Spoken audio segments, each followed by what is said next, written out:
Hello folks, welcome to Lester's Custom Truck Shop. Don C.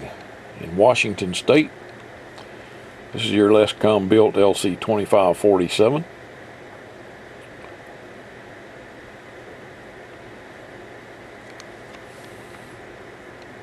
Okay, here's your LC6404. Here's your AD203. Now to get to that fuse right there, it's a 10 amp fuse, you'll have to take the top cover off. Okay. Your Lescom improvements. There's your voltage regulator buffer filter. Been upgraded from a 1000 to a 3300. There's your DC input buffer filter. Been upgraded from a 1000 to a 4700. Right down in there is your 10.7 IF filter upgrade. Upgraded from a 25 kilohertz wide filter to a 15 kilohertz wide filter. And it is still ceramic, and I can't show you the first RF amp that got replaced, but it's under there. The first RF amp got replaced, and this radio already had all the shockeys, so I didn't need to do that. There's your talkback. I moved it to the back of the radio. Okay. I think that's it on the top side. Alright, and I showed you the CP1 already on the bottom. So I think we're about ready to do some testing. Okay, right there's where I put your CP1, on the bottom of the radio. Okay. Here's your new DC power cable. You can see it's 12 gauge, it's 6 foot long. Like I told you, I would run this radio off of an external power supply. I've got those 30 amp power supplies, switched power supplies for less than $100, and I think that would be ideal for this. Okay. All right. You got a speaker, and what else did you get?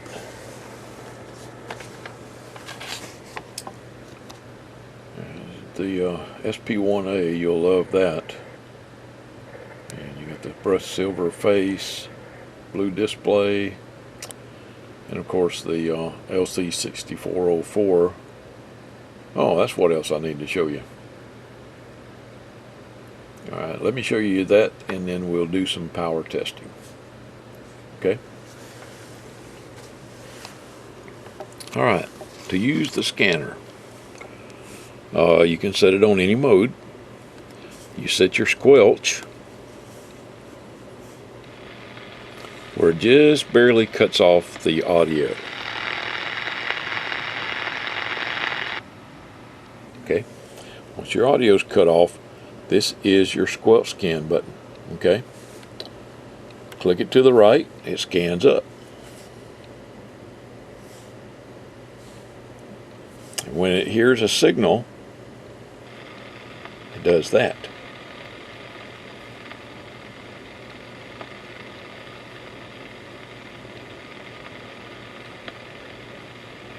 Okay, when the squelch closes, goes back to scanning. Okay, if you hear something you want to listen to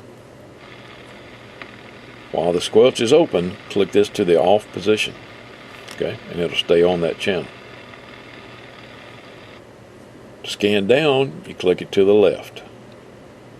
Works the same way. Okay. Alright. Here is your memory control. Okay, these two switches here, and this rotary switch controls your memory. Right now I've got channel 55 saved in echo. So if we come over here and hit the get button, we go to 55. Okay, I've got something saved in D. What do I have in there? I think 38 or something. Okay, now we got 41 in there. I think 38 is on C. Got 19 on B. I think we got 915 on A. Yeah. Alright. Now to store one, let's say we wanted to store this one, you just hit the STR button. That stands for store. Press that in, you'll see the channel display go out. We have just stored that frequency in here. Okay, done. There's your CP1 mounted on the bottom of the radio. Okay, got it held in place with hot glue. And remember what I said about the hot glue. If you want to take it loose, all you have to do is put a little bit of alcohol on there, let it soak underneath it, and that glue will turn loose or whatever it's stuck to. Your SP1A is mounted underneath in the back. I've got it held down with the 3M Scotch double-sided foam tape. It ain't going anywhere. Once that stuff sticks, buddy, it's there. Alright, and got your amp connected to the DC power cable, and there's a heavy duty cable here, but now I've got you your own, this one here, the 12 gauge 3-pin. It's a workman made cable, but it's a 12 gauge cable. So you got a 4 amp in the negative run and a 10 amp in the positive, and it seems to be holding, because that's what I've got in this one here. Okay. No, I'm lying to you. That's not what I have in this one. I had to change this one out to a 20 amp. So I've got a 20 amp in the positive lead and a 10 amp in the negative lead on this one. Okay, you might have to do the same thing, but okay. Oh, your slide. Did I show you your slide yet? I don't think I did. Your amp is controlled by this guy that says amp control. Alright, it will go down. Should go down about 10 and up about 10. Where center is 205. Oh yeah, we go down just a little bit past 10. Now let's go all the way to the top.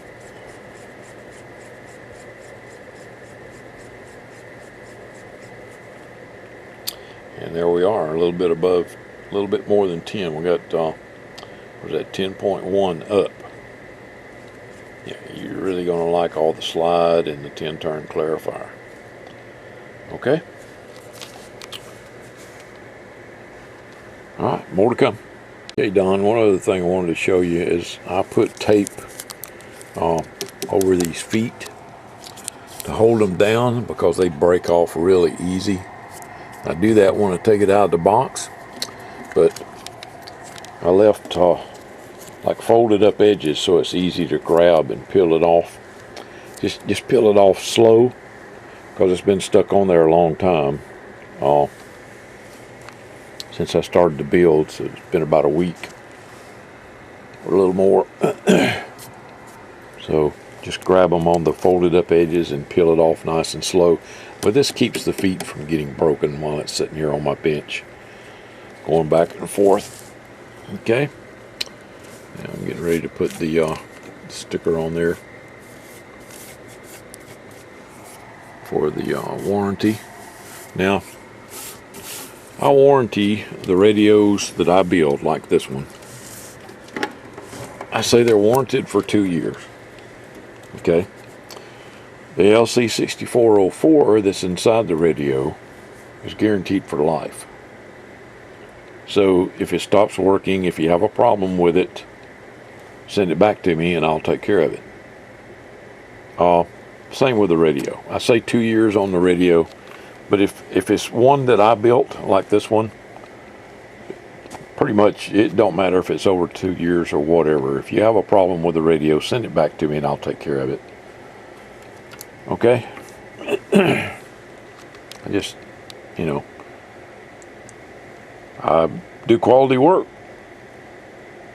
and I don't worry about the radio failing or having to come back. I've done trying to add it up in my head. I guess there's probably 100 or 150 of these LC2547s running around out there. Most of them don't have amps in them. Most of them are just, you know, the radio. But people seem to love them. So for the time being, I'm still going to produce them. Okay, all right, more to come. Okay, when this guy here is pushed in, your channel selector jumps one band each click. So it makes it real easy to get from the top to the bottom. When it gets to the top frequency, it rolls back over to the bottom frequency, and vice versa. You turn it counterclockwise down here, it rolls back up to the top frequency. There's your top frequency. There's your bottom frequency. Okay? And when the CSF button is pushed in, your little CSF light comes on down here. Alright, I've already showed you scan, store and get. Okay? Let's say I want to store this in position A. I'm going to hit the STR button down here. Presto, I just stored that in A. Now I've got some other ones already saved. The way you call them back up, like on channel B, I think I got 19, you hit the get button. Just press it in, you'll see the thing flash, and there we go, we're on channel 19. Now I want to go back down to the bottom, and I don't want to spin the channel selector all the way back down, so I put it on position A and hit the get button, and I'm back on the bottom frequency. Okay? Now I want to go to the top end of the band, but I don't want to turn the channel selector or even click CSF. Just hit get, because I've got one saved in there at channel 55. International call channel, upper sideband. And then 51, which is the Caribbean channel, that's lower sideband. You'll have to manually change the mode yourself, okay? Because it's not connected to the radio to change the modes. I don't think anybody would want to pay for it to do that. I can do it. I've got enough pins on the CPUs to do that, but what a pain in the butt. I'd have to tie this into the CPU so that it would know when you had this in this position to put power on the board at that position, and etc., so that when you stored it, it would also know which mode you stored it in. But that would take a lot more programming and wiring and time, and it just ain't worth it. These radios, it already costs a lot to buy one of these, and I know that, and I'm working on a way to reduce the cost. But with all the work that I have to do in the front of these, yeah, I totally, you've seen me do it before. I tear the front off of it, I take the radio completely apart, I move all the boards around, I repurpose the boards. You know, like this, the volume and squelch now is on one control, and the off switch is on this control. I freed up this switch to use for an amp control. Alright. The talkback, we moved to the back of the radio, which freed up this switch to use for the memory switch. We put the 10-turn clarifier up here. The clarifier was down here, but you can't put a 10-turn down here easily. It's easier to put it up here. Okay, and we also needed a place for the echo, so we did away with that 9 norm 19 switch and put the echo control up there. Okay. If you still want the 9 normal 19, you can do it with this. Like make A and B channel 9 and 19. And get to them real quick with these switches here.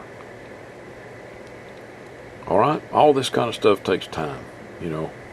I physically have to cut the boards, tie these boards together, make a new board for the volume and squelch control, tie it into the old board, which is sitting right there, by the way. Kind of hard to see, but there it is. That's part of the board that used to be mounted up here on the front.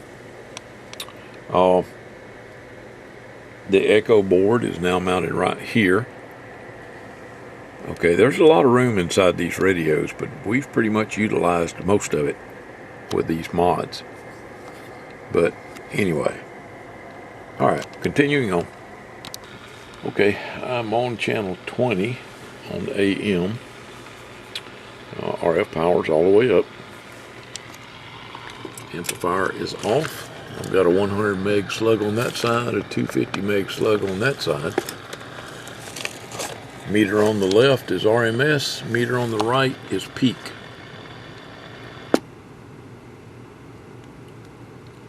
We're doing about 12 watts RMS. Audio. That's about 55, no, 52, 54, about 54 watts peak. Okay. That's power all the way up. Well, just let me show you where I can turn the power down to. I'm going to turn the power all the way down. It's about 2 watts. Well, no, about 4 watts. Sorry. Because that little tick right there between the 0 and 20 is 10. So that's about 4 watts. About 4 watts dead key audio. And about 48 watts peak. So you can turn it way down. Alright, now let's do that with the amplifier on. So we got the RF power turned all the way down. And we dead key about 10 watts. Audio, hello, hello, audio, audio 1, 2, audio, hello. It swings to about 180.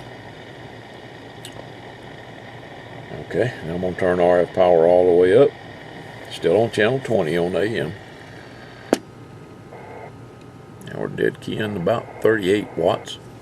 Audio, hello, hello, audio. And we swing over to about 190. This is peak envelope power on the meter on the right. Okay, peak envelope power. Alright, now let's switch to sideband. Amp control is off. Hello audio. About 40 watts RMS. Audio. About 51 watts peak.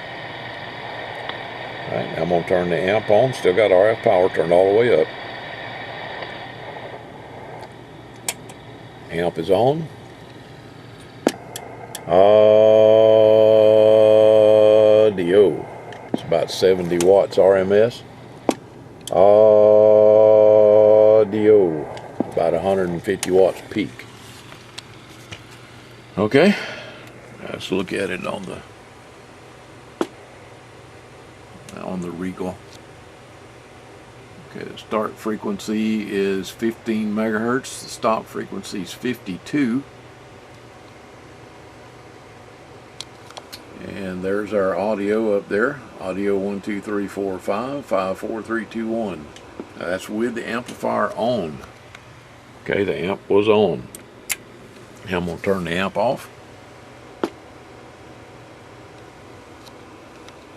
Hello audio, audio 1, 2, 3, 4, 5, 5, 4, 3, 2, 1, audio test. Okay, let's inject a two-tone.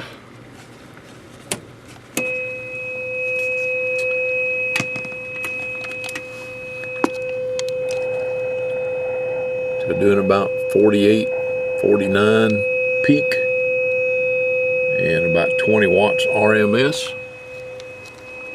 That's what the two-tone looks like on the scope. You'll see that the Regal is dancing around. Okay, now I'm picking that signal up that goes to the Regal and the scope through my Bird sampler. Okay, I've got a coax cable running over here. It's that red cable coming into here. And then I got a T off of that going up to the Handtech, the scope, and I've got it terminated right there at the scope. I've also got a 3 dB attenuator on the Regal, the Regal, whatever the hell you call it, Regal. But it's doing great. That little amplifier is mounted right back here, so the heat can get out through this vented area back here. Mounted in the chassis right back there. So it's got plenty of cooling. Now let's flip on the SP1A. Your CP1 works all the time. You notice I'm reaching back here on the right hand side to flip on the SP1. That switch, it's real easy to get to right there. No place left on the front to put another switch. But if you reach back here, just reach around the bottom there, you can feel that switch. Down is off, up is on. Okay, and I'll show that to you here in a minute. Amplifier is still off. And we're going to see what the audio looks like with the SP1 on. Audio, hello, hello, audio. Audio, hello, hello, audio. The nice thing about the SP1 is that it keeps your average audio up. So I'm talking on a stock microphone here. Audio 1 2 3 4 5 5 4 3 2 1. Hello, audio, audio 1 2. You're gonna love that 10-turn clarifier too. I really like this. I like that brushed aluminum or brushed silver or whatever you want to call it. I think that was a good choice, that with the blue LEDs, and of course I had him do it up with blue print. Okay, and this is Gamma Ray Graphics does this. This is really nice, reminiscent of all of the older style faces on radios. Okay.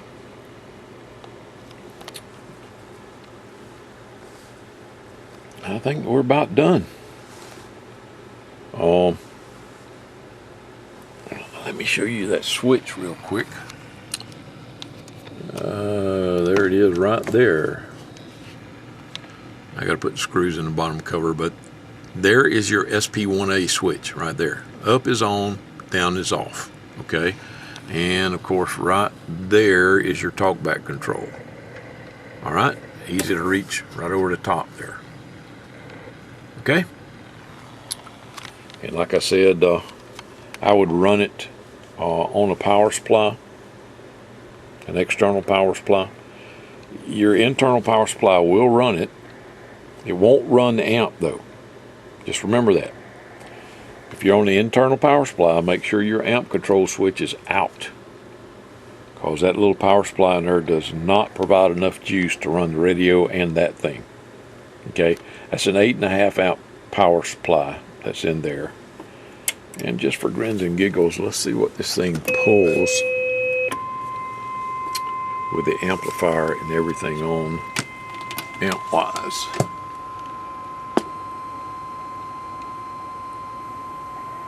Let's see, that's 5, 10, about 11, 12 amps at 14.8 volts.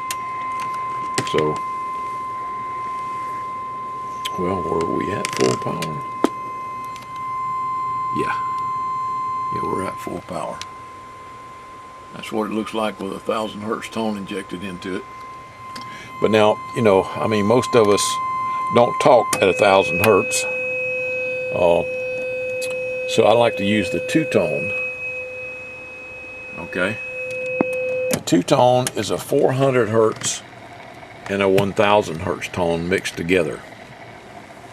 All right, so you get the 400 hertz, you get the 1,000 hertz, and then you get the sum of the two.